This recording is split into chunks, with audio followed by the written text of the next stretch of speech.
지난번에 요한계시록 설교를 했을 때가 10월이었습니다.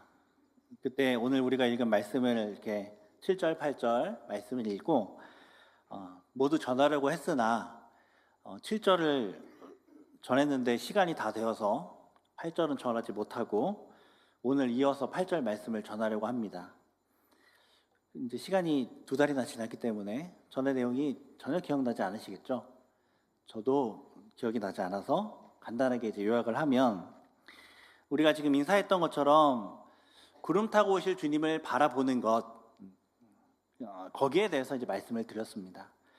우리가 이 세상을 바라보지 말고 볼지어다 라는 말씀처럼 구름 타고 오실 그 주님을 바라보아야 한다는 것이죠. 왜냐하면 그날이 되면 모든 사람들이 하나님을 알든 하나님을 인정하든 인정하지 않았던 모든 사람들이 영광 중에 오실, 구름 타고 오실 그 주님을 보게 될 것이고, 애곡의 역전이 일어나게 될 것이고, 그날에는 모든 것이 결판날 것이기 때문에 그리하여서 우리 주님을 바라보아야 한다는 것이죠. 또 주님을 바라보는 사람의 모습이 어떠하냐면, 주를 향하여 이 소망을 가진 자마다 그의 깨끗하심과 같이 자기를 깨끗하게 하여야 한다는 하나님의 말씀처럼 스스로 깨끗하게 하여서 주님 다시 오실, 구름 타고 오실 그 주님을 바라보며 맞이해야 한다는 말씀을 10월 달에 함께 나누었습니다.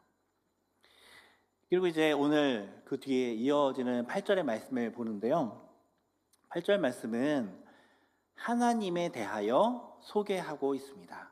그래서 신론의 아주 중요한 구절 말씀 중에 하나입니다. 7절이 역사 가운데 있는 피조물들, 하나님의 역사 가운데 있는 피조물들이 어떻게 될 것인지에 대하여 소개하였다면, 8절은 그 역사를 주관하시는 하나님이 어떠한 분인지를 우리에게 소개하고 있는 것이죠. 중요한 철학적인 이제 질문 중에 하나가 나는 누구인가입니다. 나는 누구인가? 나라는 존재를 어떻게 정의하고 나는 어떻게 규정할 수 있을까? 사람은 무엇이고 나와 타인의 관계와 나와 세상, 우주의 관계는 어떠한가? 이러한 것들이 오랜 철학의 주제였고 오늘날까지도 이것에 대하여 논의하고 있습니다. 그래서 이것 때문에 그 답 찾기 위해서 많은 학문들이 나오고 어떻게 생각하는가, 생각하는 방법들, 생각하는 법들도 만들어지게 됐죠. 이런 큰 담론이 아니더라도 우리는 세상 속에 살아가면서 늘 이러한 질문을 받습니다. 늘 이 질문을 알게 모르게 받습니다. 이 면접에 가면은 자기를 소개하는 시간이 있잖아요. 나를 소개해야 돼요. 면접에서만 그럽니까? 우리가 사람들과 만나면 늘 자기 자신을 소개합니다. 처음 만난 사람에게도 소개하지만 계속 관계를 맺는 사람에게도 늘 나는 어떤 사람이야 라는 것을 행동으로, 말로, 여러 가지 모습으로 그렇게 전해주고 있는 삶을 살아가고 있습니다. 여러분은 어떻게 소개합니까? 어떻게 소개해요? 이 사회생활 전체가 사실 계속해서 나를 끊임없이 소개하는 것이다 라고도 볼 수 있을 것 같습니다. 야, 난 성실한 사람이야. 나는 매력적인 사람이야. 난 도움이 되는 사람이야. 등등 계속해서 나를 소개하려고 사회 활동들을 하고 관계를 맺는 삶을 살아가고 있죠. 우리가 화장하잖아요. 이렇게 예쁘게. 저는 안 하지만 화장을 하면 왜 하죠? 난 예쁜 사람이야. 난 아름다워. 난 자기를 관리하는 사람이야. 이런 것들을 계속해서 알리는 거죠. 나를 소개하는 겁니다. 그렇게 우리는 내가 누구인지를 계속 소개해야 되는 삶을 살고 있음에도 불구하고 사실 나를 잘 모르는 경우가 많습니다. 다른 사람이 평가하는 것을 통해서 나를 알려고 하고, MBTI를 비롯한 여러 규정되어 있는 어떤 틀, 성격의 틀 안에서 나를 맞추어 나를 알려고도 합니다. 심지어 출신 지역, 나라, 혈액형, 출신 학교 이런 것들을 통해서도 나를 알려고, 나를 소개하려고 하는 것 같습니다. 그런데 그런 것들은 변하는 것들이죠. 영원하지 않습니다. 그런 변하는 기준들을 통해서 참된 나를 알 수는 없습니다. 칼빈이 기독교 강요를 시작을 하면서 변증을 했듯이 우리는 하나님을 통해서만 나를 알 수 있어요. 하나님을 통해서만. 왜냐하면 우리의 기원이 어디 있습니까? 하나님께 있거든요. 우리의 원형은 하나님을 닮은 겁니다. 그래서 하나님을 알아야 우리의 원형을 알 수 있고 우리의 기원을 알 수 있고 우리의 목적을 알 수 있는 거죠. 그거 외에 다른 것을 통하여서 우리를 제대로 알 수가 없습니다. 그래서 우리를 알기 위해서는 반드시 하나님을 알아야 하고 우리가 어디로 가야 할지를 알기 위해서도 우리가 어떻게 될지를 알기 위해서도 우리는 반드시 하나님을 알아야 하는 것이죠. 근데 하나님 알아야 되는데 하나님을 어떻게 알 수 있을까요? 우리가 열심히 생각하고 공부하고 연구하면 하나님을 알 수 있을까요? 그렇게 알 수 없습니다. 우리는 피조물이기 때문에 하나님을 알 수 없어요. 완벽하게 알 수 없습니다. 그래서 우리를 어떻게 하나님을 알 수 있냐면 하나님이 자기를 알려주셔야, 하나님이 자신을 알려주시는 것만큼 하나님을 알 수 있죠. 그것을 우리가 계시라고 하죠. 계시. 그래서 우리는 하나님이 알려주시는 것을 통해서 하나님을 알 수 있는데, 그렇다면 하나님은 하나님 자신을 알려주실까요? 하나님 자신을 소개하실까요? 만약 누가 하나님을 만나서 하나님, 당신은 누구입니까? 하나님 당신을 좀 소개해 보십시오. 내가 다른 사람에게 하나님을 어떻게 소개해야 합니까? 라고 하나님한테 직접 물어보면 하나님이 어떻게 대답을 하실까요? 똑같진 않지만 그와 비슷한 말씀이 성경에 기록되어 있습니다. 출애굽기 3장 13절 14절 말씀을 보면 이렇게 기록이 되어 있죠. 모세가 하나님께 아뢰되 내가 이스라엘 자손에게 가서 이르기를 너희의 조상이 하나님이 나를 너희에게 보내셨다 하면 그들이 내게 묻기를 그의 이름이 무엇이냐 하리니 내가 무엇이라고 그들에게 말하리이까? 하나님이 모세에게 이르시되 나는 스스로 있는 자이니라. 또 이르시되 너는 이스라엘 자손에게 이같이 이르기를 스스로 있는 자가 나를 너희에게 보내셨다 하라. 이렇게 말씀합니다. 모세는 이스라엘 백성들을 출애굽시켜야 할 아주 중차대한 사명을 받았습니다. 그래서 그 명령에 따라 이스라엘 백성들 앞에 딱 서서 이제 말을 해야 되는데 두려운 거예요. 하나님께서 나를 여러분에게 보내서 여러분들을 이끌어내라고 하셨습니다 라고 그들 앞에 서서 말하면 이 백성들이 왠지 이렇게 따질 것 같은 거예요. 하나님이 누구길래 우리가 그 하나님 말을 따라야 됩니까? 라고 물을 것 같은 거죠. 따져 물을 것 같습니다. 그래서 모세가 하나님 앞에 물어보는 거죠. 하나님, 그들이 하나님이 누구냐고 물으면 저는 그들에게 하나님을 어떻게 이야기해야 됩니까? 하나님 당신의 이름은 무엇입니까? 이렇게 묻는 거죠. 그때 하나님께서 모세의 이 질문에 친히 자신의 이름을 알려주시며 자기 자신을 소개하십니다. 유명한 말씀이죠. 나는 스스로 있는 자이니라. 하나님께서 자신을 스스로 있는 자라고 소개하신 그 의미와 목적이 무엇일까요? 아마도 오늘 말씀 통해서 이것만 다루기는 어렵고 아마도 오늘 말씀 통해서 이 하나님이 이렇게 자신을 소개하신 이유와 목적을 좀 더 구체적으로 알 수 있게 될 것 같습니다. 하나님이 이와 같이 자기 자신을 알려주십니다. 드러내십니다. 왜냐하면 하나님을 알아야 성도들이 제대로 된 신앙생활을 할 수 있다는 것을 하나님이 알고 있기 때문이에요. 그러니까 하나님은 성도들을 위해서 자기 자신을 알려주시는 거죠. 이와 같이 하나님을 아는 게 중요한 이유는 제가 말씀드렸던 것처럼 우리를 알기 위해서는 하나님을 아는 것이 선행되어야 하고, 우리가 어떻게 살아가야 할지, 어디로 나아가야 할지, 우리의 목적은 무엇인지를 알기 위해서는 반드시 하나님을 알 필요가 있기 때문에 그렇습니다. 그래서 우리가 오늘 말씀 통해서 하나님을 정말 알게 되기를 소망합니다. 그리고 하나님을 통하여서 내가 우리의 교회에 나아갈 방법, 길이 무엇인지, 방향이 무엇인지를 바르게 깨달아 그 걸음에 동참하는 저와 여러분 되기를 소망합니다.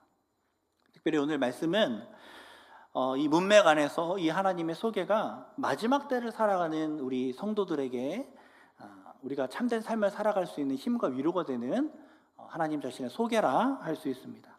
그래서 오늘 본문 말씀 보면 하나님께서 친히 자신을 소개하는데 세 가지의 내용으로 말씀하십니다. 세 가지의 내용. 첫 번째, 나는 알파와 오메가라고 말씀하십니다.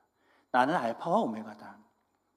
알파와 오메가는 헬라어의 첫 철자와 마지막 철자입니다. 영어라면 A와 G라고 하죠. 제가 학교 다닐 때는 Z라고 했는데 요즘은 G라고 하더라고요. 그래서 Z라고 하면은 저희 나이 든 사람 취급을 하니까, 세대 차이 난다고 하니까 여러분도 꼭 G라고 하시길 바랍니다. 네, A부터 G까지. 우리나라 말로 하면 기역부터 희역까지. 이 알파와 오메가는 처음부터 끝까지라는 의미겠죠. 처음부터 끝까지. 처음과 끝만이 아니라 처음부터 끝까지예요. 그러니까 처음부터 중간을 포함한 모든 것, 이것을 의미하고 있는 겁니다. 시작도 하나님이고 완성도 하나님이라는 거예요. 시작도 하나님께 있고 완성도 하나님께 있다는 겁니다. 그러니 중간에 그 모든 것도 하나님께 속해 있다는 말씀이죠.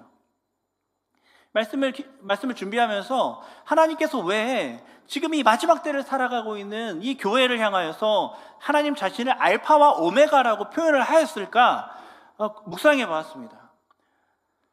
특히 요한계시록을 전해받을, 이 말씀을 전해받을 이 당시 교회의 상황과 또 오늘날 우리 교회, 우리가 처한 이 상황 속에서 과연 이 하나님의 소개가 어떤 의미가 있을까 묵상해 보았습니다.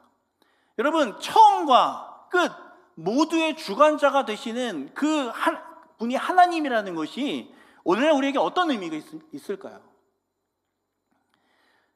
작심삼일이라는 말 아시죠? 작심삼일, 사자성어인데요, 많은 이들이 공감하고 있는 사자성어입니다. 작심삼일. 특히 다이어트 하시는 분들이 아주 큰 공감과 이 작심삼일이라는 말을 통해서 위로를 받게 되는 이 사자성어인데, 결연하게 결단하고 마음을 먹고 시작을 했는데 그 끝을 보지 못하고 3일만 그 마음이 유지되는 거예요. 왜 그럴까요? 여러 이유가 있겠지만 연약한 것, 부족한 것, 어떠한 능력의 결핍, 이런 것 때문에 3일간만 유지되는 거겠죠. 시작을 했는데 끝을 맺지 못하는 이유가 무엇입니까? 부족하기에, 연약하기에 시행하고 유지할 힘이 없기 때문에 이게 끝까지 진행이 되지 못하는 거예요.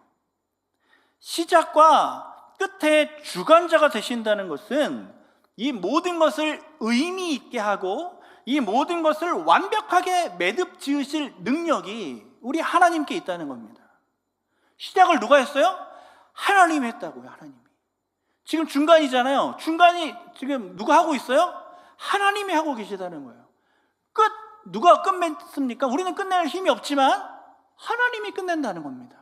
알파와 오메가, 처음부터 끝, 시작의 계획도 끝의 계획도, 그 모든 논리의 과정이, 그 모든 논리의 목적이, 이유와 목적이 하나님께 있다는 겁니다. 우리의 모든 불완전함과 우리의 모든 부족함이 처음과 끝의 주관자이신 하나님으로 말미암아 해결된다는 것이죠. 교회는 초대교회로부터 지금까지 여러 모양으로 핍박이 있었습니다.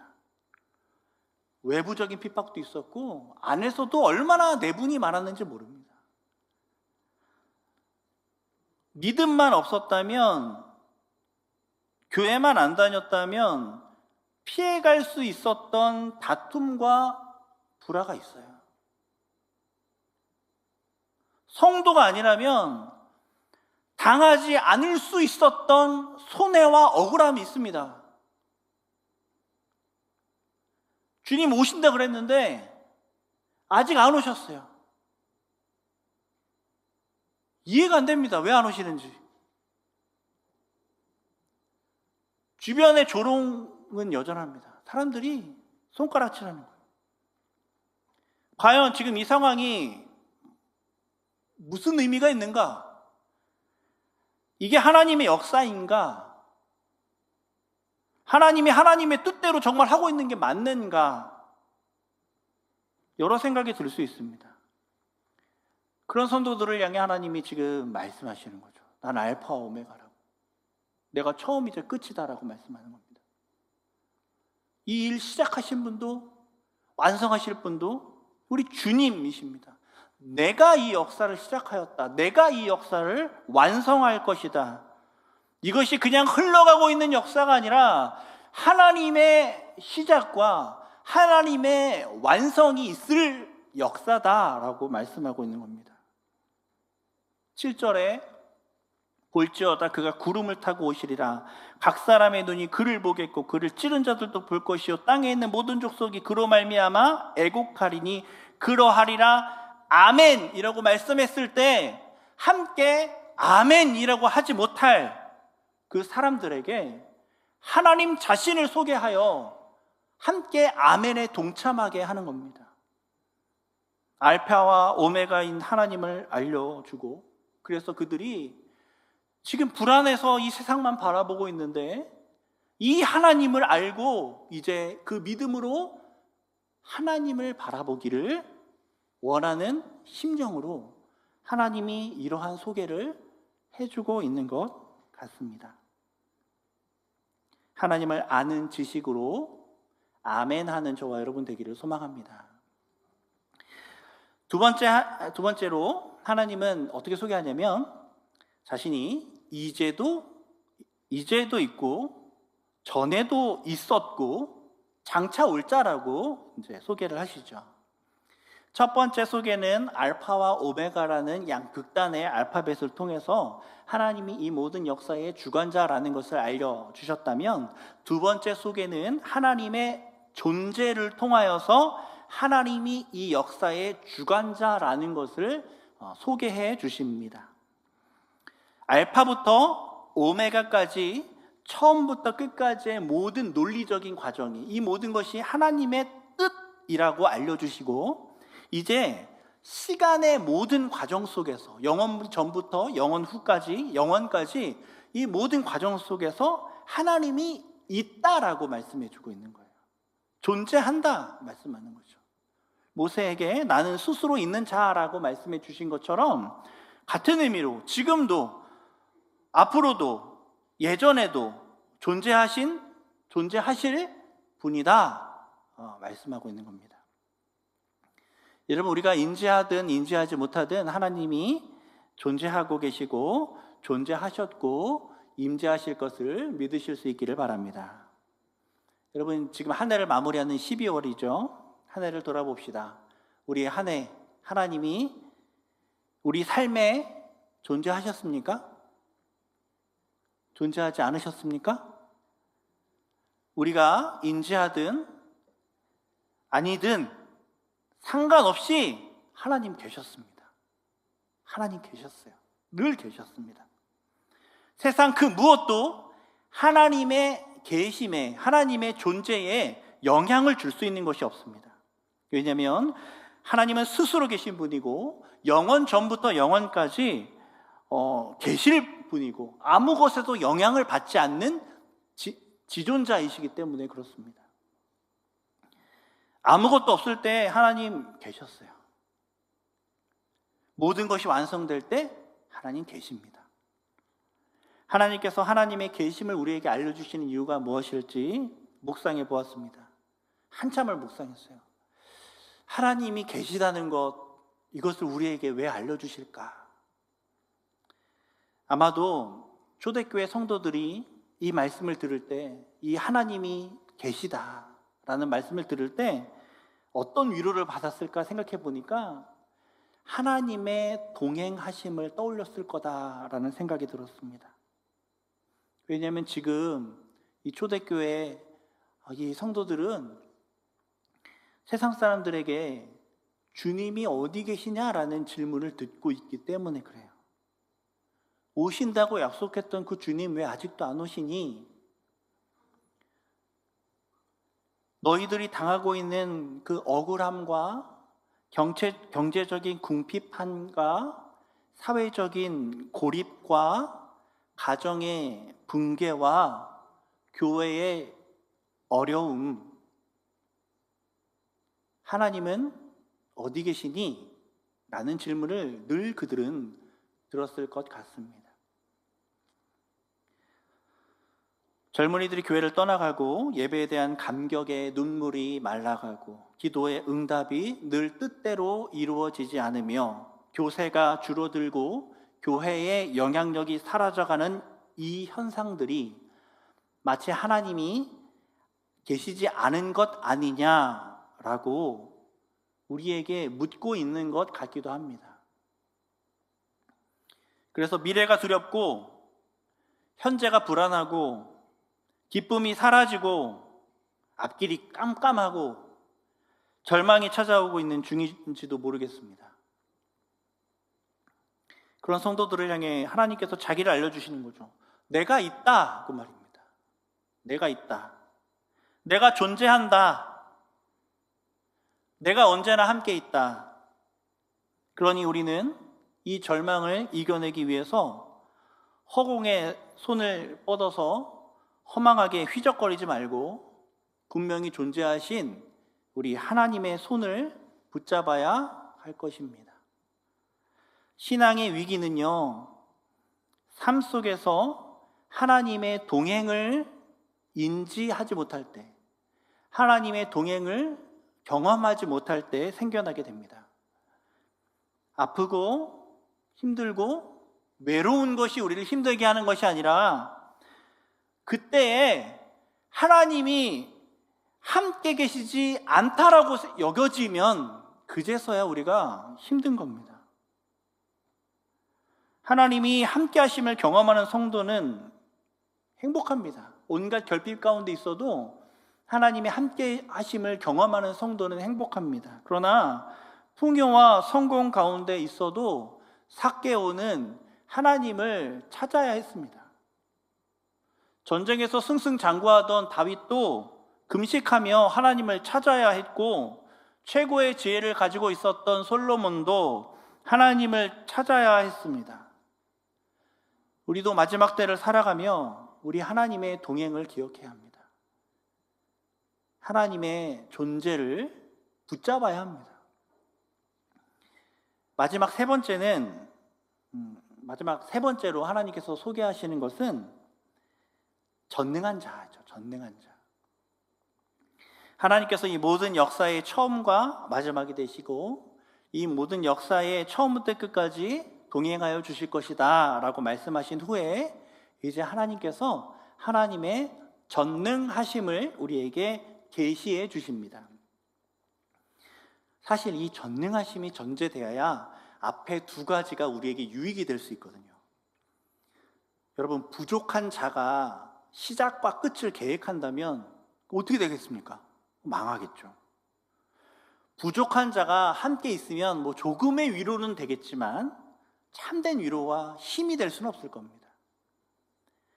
시작과 끝의 주관자가 현재와 과거와 미래에 우리와 함께 하실 분, 그 하나님이 전능하신 것이 우리에게 너무나 큰 위로가 위안이 되는 것입니다.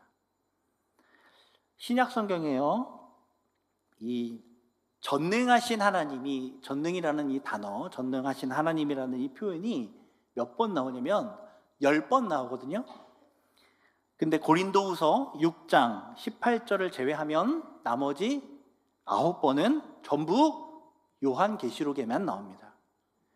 전능하심에 대한 부연 설명 같은 것은 많이 나오지만 딱 전능하신 하나님에 대한 이 표현은 요한계시록에만 9번 나오고 고린도전서에 1번 나옵니다. 고린도 후서에 1번 나옵니다.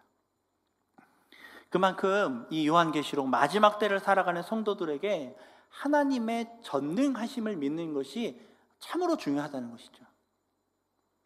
2차 세계대전을 겪으면서 하나님의 전능하심에 대한 유대인들과 기독교인들의 많은 연구가 진행됐습니다. 과연 하나님의 전능하심은 무엇인가? 유대인 학살을 비롯하여 수많은 사람들이 이유 없이 죽었어요. 큰 명분 없이 죽었습니다.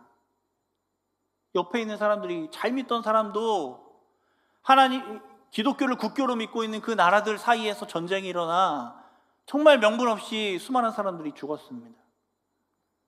이 죽음은 하나님의 전능하심의 의미를 다시 한번 생각하게 만들었습니다. 전능하신 하나님, 선하신 하나님이라면 지금 이 현상은 어떻게 설명할 수 있는가? 그분은 당신의 최고의 피조물인 이 인간들의 이 학살을, 이 고통을 어째서 용인하시는가? 이런 질문들이 쏟아집니다. 오늘날에도 전능하신 하나님이 어찌 우리 기도를 거절하시며, 어찌 우리 질병을 내버려 두시며, 어찌 성도가 무시당하고 핍박당하고 있고 짓밟히고 있는 이런 상황을 어찌 내버려 두시는가 하는 질문들이 우리에게 있죠. 그러나 우리는 그 답을 이미 알고 있습니다. 그 답이 어디에 있냐면 곧 오실 예수 그리스도 십자가 위에 있습니다. 전능하신 하나님이 십자가에 달리셨습니다. 전능하신 하나님이 독생자 아들을 십자가에 내어주셨습니다. 무엇이든 할 수 있는 전능하신 하나님이 십자가에 달리셨고, 무엇이든 할 수 있는 전능하신 하나님이 자신의 사랑하는 독생자 아들을 십자가에 내어주셨습니다. 그것이 하나님의 지혜이고 그것이 전능하신 하나님의 역사입니다. 여러분, 우리는 무엇이 참된 선인지, 우리는 무엇이 악인지 정확히 알지 못합니다. 사는 게 선할지 죽는 게 선할지 우리는 몰라요. 감옥에 갇히는 게 선할지 자유를 얻는 것이 선할지 어떤 게 선이 되는 것인지 우리는 잘 모릅니다. 여러분, 하나님이 모든 성도의 소원을 다 이루어 주신다면 어떻게 될까요? 로또 당첨자 넘쳐나지 않겠습니까? 병원 문 다 닫겠죠. 사람들 더 일을 안 하려고 할 겁니다. 한 영혼을 위해서 내가 가진 것을 다 포기하고 희생해서 사랑하고 섬기는 일들도 더 나타나지 않을 거예요. 그냥 말만 하면 다 채워주실 테니까. 우리에게 필요한 하나님은 내가 시키는 일을 잘하는 하나님이 아니라 무엇을 해야 할지 모르고 어디로 가야 할지 모르는 우리의 손을 잡아 인도하여 주실 그 하나님이 우리에게 필요합니다. 우리 하나님은 전능하십니다. 그래서 시작부터 마지막까지 하나님의 지혜로 선하게 인도하실 겁니다. 그래서 현재와 과거와 미래에 우리와 동행하여 선으로 인도하여 주실 겁니다. 우리가 7절에 말씀이 우리에게 요구하는 것처럼 주님 오실 것을 보아야 하는데 우리가 주님 오실 것을 보지 않고 우리가 이 세상만 바라보는 이유가 무엇입니까? 우리가 주님 오실 것을 준비하는 것보다 다른 것을 위하여 노력하고 일하고 애쓰는 이유는 무엇입니까? 하나님을 알지 못하여 생기는 불안 때문에 그렇습니다. 하나님에 대한 믿음 없음으로 일어나는 평안 없음으로 말미암습니다. 내가 해야 할 것 같거든요. 내가 준비해야 될 것 같고 내가 내 살 길을 찾아야 할 것 같거든요. 내가 이 억울함을 해결할 무언가를 해야 할 것 같거든요. 내가 암울한 미래를 내가 대비해야 할 것 같거든요. 내 힘으로 무너진 가정, 무너진 교회를 세워내야 할 것 같거든요. 그러니 주님 오실 것 바라보지 못하고 그저 우리의 힘으로 아둥바둥 힘겹게 하루하루 터덜터덜 걸어가고 있는 것입니다. 그래서 7절의 아멘에 함께 아멘 하고 대답하지 못하고 있는 것이죠. 그런 우리에게 하나님은 하나님 자신을 소개해 주십니다. 내가 시작과 끝의 주관자가 될 테니 나를 보라. 지금 내 뜻대로 진행되고 있으니 나를 보라. 내가 영원까지 함께 할 테니 나를 보라. 나를 붙잡고 이제 아멘 하라고 우리에게 요청하고 있는 것이죠. 처음이자 마지막이신 우리 하나님을 아는 지식으로 아멘의 평안을 누리는 저와 여러분 되기를 간절히 소원합니다. 기도하겠습니다. 아버지 하나님,